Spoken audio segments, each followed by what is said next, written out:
Continuous probability models open the door to us being able to model a slew of additional quantities that we might find interesting in business analytics.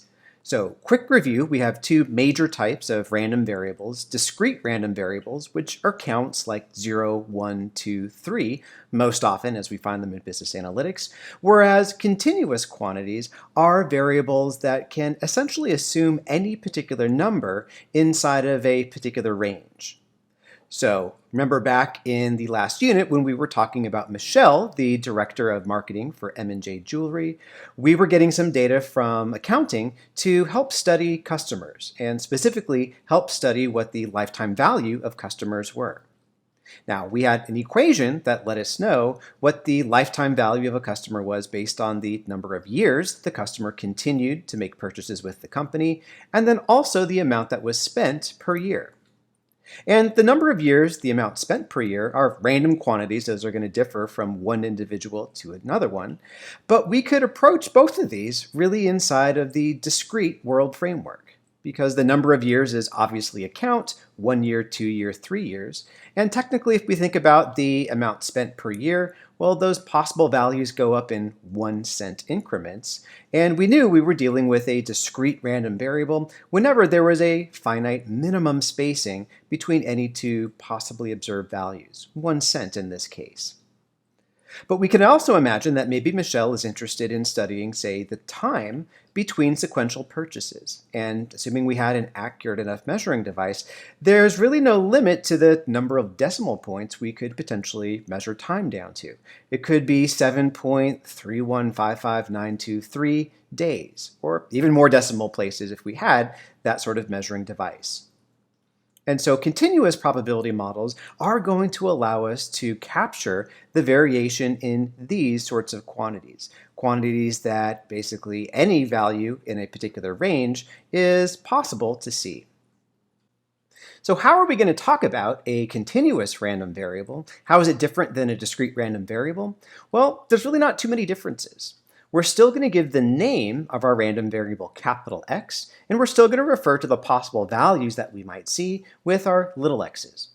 The only difference between discrete and continuous is in discrete world, we actually gave a list of possible values like x equal to 0, 1, 2, 3, etc. With a continuous random variable, we're going to describe the possible values of x we might see as a range of values. So any number bigger than 0, between 0 and 1, between 0 and 4. And that's how we'll describe our continuous random variable. So, what are some quantities that we might model as continuous quantities in business analytics? Well, if we think about, say, a student's GPA, it can really be any value between 0 and 4. If we want to model, say, the click-through rate of various sites, how they differ, say, between device models, well, that could be any number between 0 and 1, 0% to 100%. If we're talking about the percentage changes that a stock might undergo from day to day, well, it can be positive, it can be negative. There's really no limit to the values, the number of decimal points we might actually observe. Even technically, we could consider that to go up to infinity and maybe even minus infinity. So really, any number is possible. So there are a bunch of quantities in business analytics that we might be interested in treating and studying from a probabilistic point of view. Generally, continuous random variables are any sort of quantity that has some sort of unit attached to it. So like time, mass, length, etc. Something that if we had an accurate enough measuring device, we could go out to as many decimal points as we wanted, and therefore basically any number we could potentially measure. And one additional thing that we'll do to describe our probability model that we're working with is to make it clear that we're dealing with a continuous quantity by referring to our probability model as the probability density function, or PDF. In discrete world, we refer to our probability model as the probability mass function, or PMF, so you're going to want to keep that clear in your mind. PMF for discrete random variables, PDF for continuous variables. And the way that I like thinking about it is that, in general, density is kind of like a mass that's spread over a volume, mass divided by volume here. And so continuous variables essentially spread their probability over a range of values, so we kind of have that matching up. Now, actually, very often, sometimes in business analytics, what we do like doing is treating a discrete random variable as a continuous random variable to help make the math work out. So I want to show why treating a discrete random variable as a continuous one might actually make sense. So a quick review of how we treated discrete random variables, how we talked about those probabilities. Well, we talked about the probabilities in terms of a bar chart. We had a list of possible values we might observe. The heights of those bars tell us the probability of each of those values. And if we had the question, well, what's the probability of observing a value between 2 and 4 inclusive, so 2, 3, or 4? Well, we could just add up the areas of the bars of the bar chart. We know that the total area of that bar chart is going to be equal to 1 because the sum of all the probabilities assigned to the possible outcomes have to sum up to 1 as well. And so we're going to use a similar analogy to talk about the probabilities from continuous random variables. However, since any possible value inside of a range could potentially be observed, instead of actually adding up areas to rectangles that represent each possible outcome, what we're going to do instead is to figure out what the area is underneath some sort of curve that we're going to use to describe the relative frequencies of the possible values. So if I had a continuous quantity and I wanted to ask the question, what's the probability of observing a value between 2 and 4, we're going to try to calculate the area underneath that curve that we're using as our probability distribution, the area beneath that curve between 2 and 4. And let me show you how this discrete and continuous world really connects. Let's take our original example where we had 3 different bars representing our 3 possible outcomes and add in a few more possible outcomes we could see, like an additional digit to what those possible values might be. Instead of having those bars go up in increments of 1, basically integers are our possible values, let's go ahead and split each integer into 4. So that the possible values now are going up in increments of 0.25. Well, it's the same answer to our question, the probability between 2 and 4. We just sum up the areas of those bars corresponding to outcomes between 2 and 4. And let's go ahead and add a few more bars here. Why not? If we instead have each possible outcome go up by 0.1 instead of 0.25, in effect adding a lot more bars to our bar chart here, well, calculating the probability is still the same procedure. If I want to know the probability of getting between 2 and 4, I sum up the areas of all those bars devoted to outcomes that are between 2 and 4. Now, here's the connection. If I add enough bars onto my bar plot, or in other words, if I have enough possible values that I might observe in a range, then for all intents and purposes, it kind of looks like that bar chart becomes a nice, smooth, continuous curve. So in this case, these bars are going up in increments of 0.01, and you'd be hard-pressed to actually tell me that, hey, this is technically a bar chart. It looks like a smooth curve. The probability of getting a value between 2 and 4 is still the areas of those bars that represent outcomes between 2 and 4, but now, because it looks like a smooth curve, we can really just treat that as the area underneath that curve between 2 and 4. So here's some insight as to when we can treat a discrete random variable that goes up in set increments as a continuous variable, which we often do in business analytics. When those possible spacings between sequential values is very small compared to the range of values that you might observe, here any value between 0 and 7 can potentially be observed. The increments are going up in 0.01, which is really tiny compared to that range. Whenever we have this scenario where the increments are super tiny compared to the range of values we might see, well, we can probably treat that discrete random variable as a continuous one and come up with pretty good answers about probability questions that we might have. So, what we do see in business analytics is that some quantities we want to study are inherently continuous, like time, like mass, etc., lengths. Others we might treat as a continuous quantity because, for all intents and purposes, that bar chart that we would use to represent the discrete probability distribution just looks like a smooth curve. And the math is actually going to work out to be pretty easy when we talk about continuous random variables and probabilities, so it's a useful convenience for us. So that curve that we had seen a few slides ago where I said, all right, well, instead of representing the probability distribution as a bar chart, let's represent the probability distribution as a nice smooth curve. In this case, the equation that gave that curve looks like the following.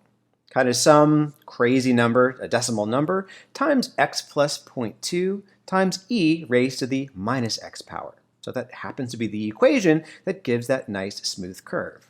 So we might wonder, okay, well, can we just come up with any equation that we want that gives us, some shape that we really like and have that be a bona fide model for a probability distribution? Well, the answer is going to be no. Just like we couldn't come up with an arbitrary shape for our bar chart, we had some restrictions on what the sizes of those bars were going to be. We're going to have some restrictions on the equations, those shapes that we pick out to represent continuous probability models. So what are these restrictions? They're going to be pretty analogous to the discrete world. First, since probabilities are bigger than zero, probabilities for discrete random variables were all bigger than zero, we're going to have whatever curve we're using to represent the distribution of a continuous random variable to always be above the x-axis. Or in other words, the curve needs to attain positive values. We can assign a value of 0. That just means that values near there are impossible to be observed. We just have to make sure that that curve is always above that x-axis. The values are always positive. And then, very similar to how the sum of all the probabilities for discrete outcomes had to add to 1, so that the area of that bar chart was equal to 1, we're only going to have valid probability distributions if that equation describes a curve that has an area exactly equal to 1 over the range of possible values we might see. So we want to talk about, okay, well, what's the probability of observing a particular value when we're dealing with a continuous distribution?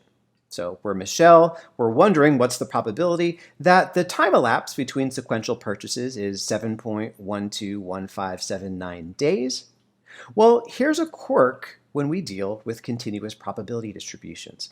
By definition, if we ask the question, what's the probability that our random variable is going to attain a value little x, the answer to that question is going to be 0, regardless of what value of little x we ask. And so this is a bit of a head scratcher because continuous random variables, by definition, the probability of any one particular value you have in mind is always going to be 0. But you can go out and you can collect data from this continuous random variable. And if you get a value like 7.4, well, it's right in front of your eyes. But with the continuous probability model, if you would have asked, well, what is the probability of getting a 7.4? The answer is always going to be 0. So a bit of a head scratcher. Is this a paradox? Is this problematic? What can we talk about the probabilities of? Well, let's pursue this. So we're going to become comfortable that the probability of observing a particular value is going to be 0 because, really fundamentally, this is just a probability model. This isn't reality. This is a model that we're going to use to help answer questions about reality.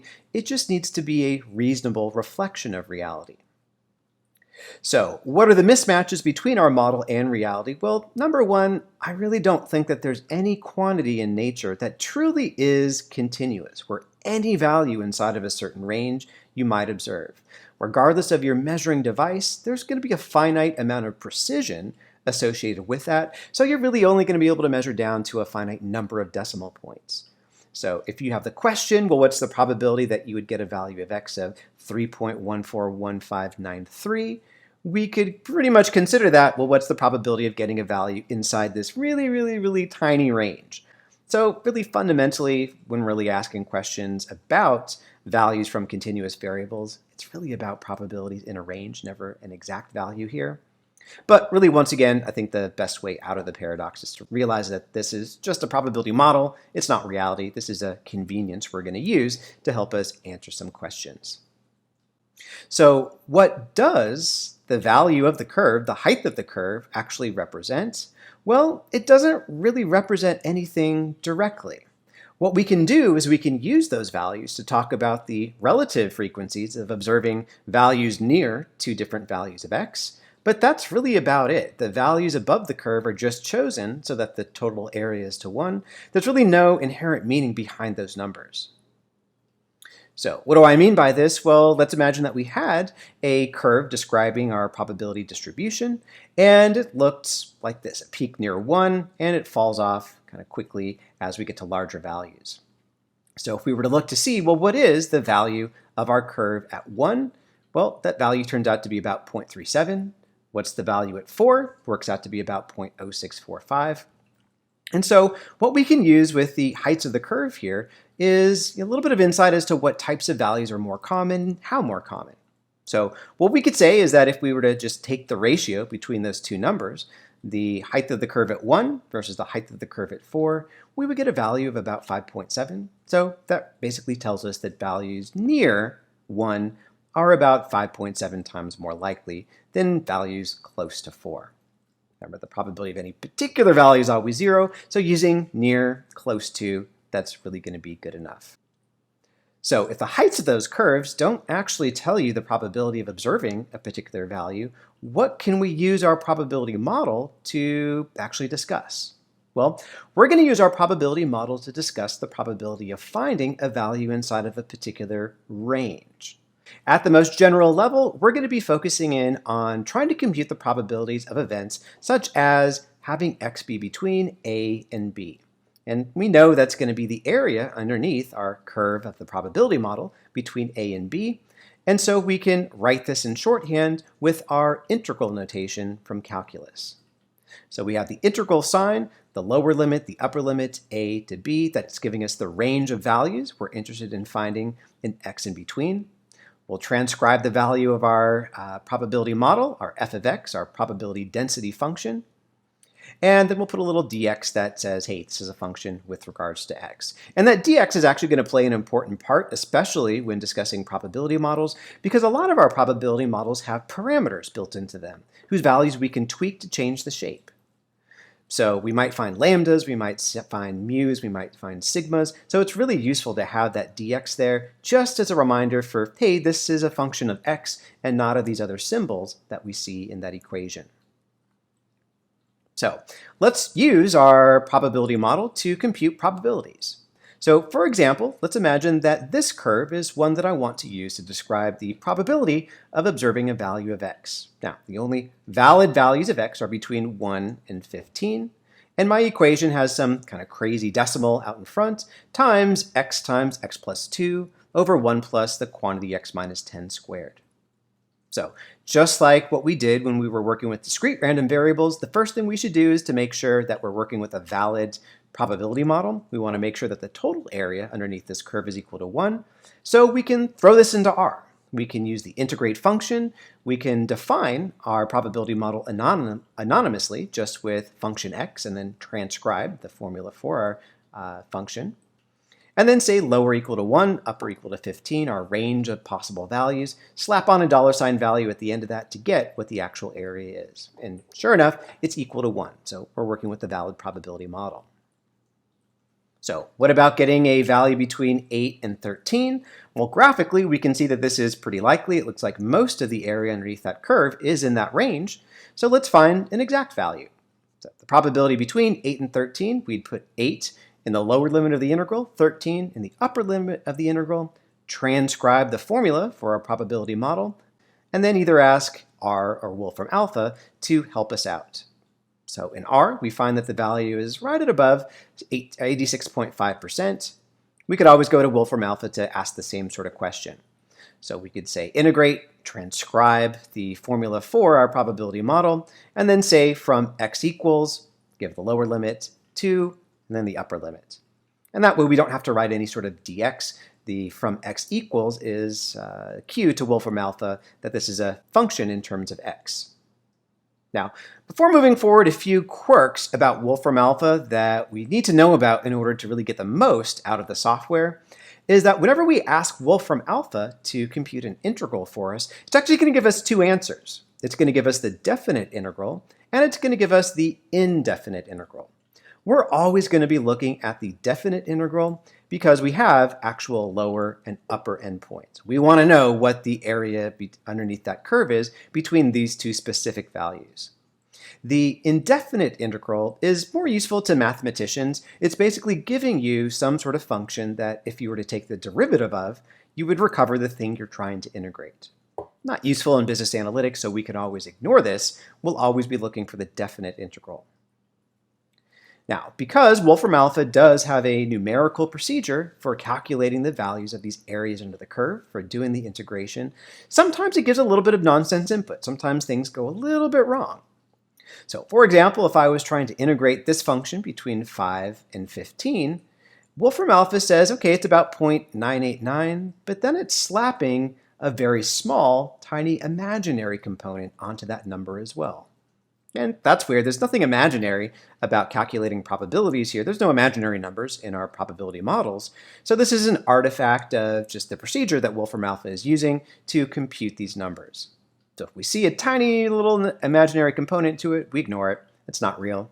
Another thing Wolfram Alpha likes to do is to be excruciatingly helpful, maybe too much for the taste of us business analytics practitioners. So here's an example where I'm trying to integrate the function lambda times x times e to the minus lambda times x. X is the variable of the function, so when I integrate it from x equal to 1 to x equal to infinity, let's Wolfram Alpha know that fact. Now, Wolfram Alpha is quick to spit back that, okay, here's your answer. It's this crazy function of lambda here, but then it puts some restrictions on when that answer is applicable. It says for lambda bigger than 0. Now, what that means in English is that this answer is only valid for when the real part of lambda is bigger than 0. So if lambda was a complex number and it had a real part and an imaginary part, that answer is valid whenever the real part of that number is bigger than 0. But guess what? Everything in probability, it's all real. There's no imaginary numbers here. So we don't really need Wolfram Alpha to give these restrictions for us. It's kind of weird symbols to look at anyway. Unless we know what we're looking at, we might question, is this something I need to worry about? Now, Wolfram Alpha does have some options to essentially eliminate those sorts of reports just by placing additional assumptions on some of those symbols that appear in those formulas. So if we didn't want to see that for real lambda bigger than 0, we could actually sit down and tell Wolfram Alpha, okay, this value of lambda that we're talking about, it's going to be a number that's always going to be bigger than 0. There's some special syntax here. You have to use some curly brackets, some square brackets. If it's ever important to you, you can come back to the slide and refresh your memory. All right, so if we're getting the probability of finding a value, say between 5 and 15, easy. We just have 5 and 15 as the lower and upper limits of our integral. But very often, we have questions like, well, what's the probability of observing a value that's less than 8, or a value that's bigger than 15? Now, since we're dealing with a continuous random variable, technically, any number we could potentially observe, unless we explicitly state a very small range of values that that variable can take. And so when we do this integration and we only really have one of the limits, like it's 8 or bigger or 5 or smaller, we just need to put on our thinking cap and figure out, okay, well, what's going to be the number that I'm going to put in one of the bounds of those limits? So for example, if I were to be asked the question, what's the probability that x is at most 8? Well, technically that means any value from minus infinity up to 8. So I'm going to start out by writing out the integral with minus infinity as that lower bound. But as soon as I do that, I'm going to go check the definition of the PDF and say, okay, but what is actually the lowest value that's attainable based on the definition of this equation? So in this case, I know that the smallest possible value of x is 1. Anything smaller than that is impossible by the definition of that PDF. And so my lower limit really is going to be 1. So I'll be integrating from 1 to 8. And once I do that, no problem. I'll get out the right answer. Another example, what if I wanted to know the probability that x is at least 12? Well, in continuous terms, at least 12 means from 12 to infinity, so I'd put infinity as the upper limit of my integral, but then I'd immediately go back and say, okay, but what is it really? What is the actual upper limit here? And the definition of my PDF says values only from x of 1 to 15 can be observed, so I'll replace that infinity in the upper limit with a 15. And once I do that, our Wolfram Alpha will get me there. So one kind of cool thing that we can do with continuous distributions is actually be a bit lazy in terms of our notation. So when we use the symbol less than in a continuous distribution, we can just as well replace that with a less than or equal and still come up with the exact same answer. Why is that? Well, because with a continuous probability model, the probability of finding a particular value of x is always 0. So less than 8 is the same thing as less than or equal to 8, because the probability of seeing exactly 8 is going to be 0. In the discrete world, that's not the case. Asking the question, what's the probability that x is less than 2? Well, x less than 2 means 1 or fewer. There's a big difference between less than 2, 1 or fewer, and less than or equal to 2, which would be 2 or fewer here. So something we have to worry about in the discrete world that we don't have to worry about in the continuous world. All right, so how do we take, say, a curve whose shape that we really like and make that a bona fide continuous probability model? Well, we're going to do something very similar to what we did in the discrete realm. So in the discrete realm, if we had an equation that told us the heights of the bars in the bar plot that we really liked, basically an equation that gave the shape, all we had to do is take what the values of the shape were right now and just divide by the sum of the shape values of all possible values of x. And that would actually give us the heights of the bars for a valid PMF, a probability mass function for a discrete random variable. So we're going to do something really quite similar here. What we're going to do is we're going to say, okay, I really like this curve right here. I know the equation that gives this curve. I just need to figure out, okay, well, how can I get it so that I have a curve that has the same shape, but whose total area is equal to 1? And really not too bad. If I have my equation for the shape, all I need to do is figure out, well, what is the total area underneath that curve right now? Then just take that equation for the shape and multiply by the reciprocal of what that current area is. And every time, you're going to get out an equation that gives you a valid probability model, a probability model whose area under the curve is going to equal to 1. So that equation now, when we integrate it from 5 to 15, we get a value that is basically 1, close enough to 1 to be good enough here. Now, one thing we do like doing is visualizing what our probability models look like.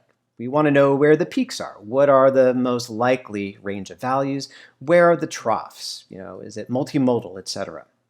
So just as we visualize the distribution of a discrete random variable, but with a bar chart, we're going to visualize a continuous random variable just with the smooth curve, the equation that describes its shape. And so R has a built-in command called curve that we can use to look at our probability model. What you'll want to do is to transcribe the equation for your probability model as the first argument. You're going to want to make sure to just use the variable x to write how that equation varies, so it'll always be a function of x. That's just a quirk that curve requires you to do. And then you'll add in the arguments from and to let it know, okay, well, what range of values of x do you want to see plotted? And it will go and make that plot immediately for you. You can make plots in Wolfram Alpha as well. Just say plot, transcribe the equation you want to plot, and then give it limits. So from x equal to 5 to 15, and it will go ahead and figure that out.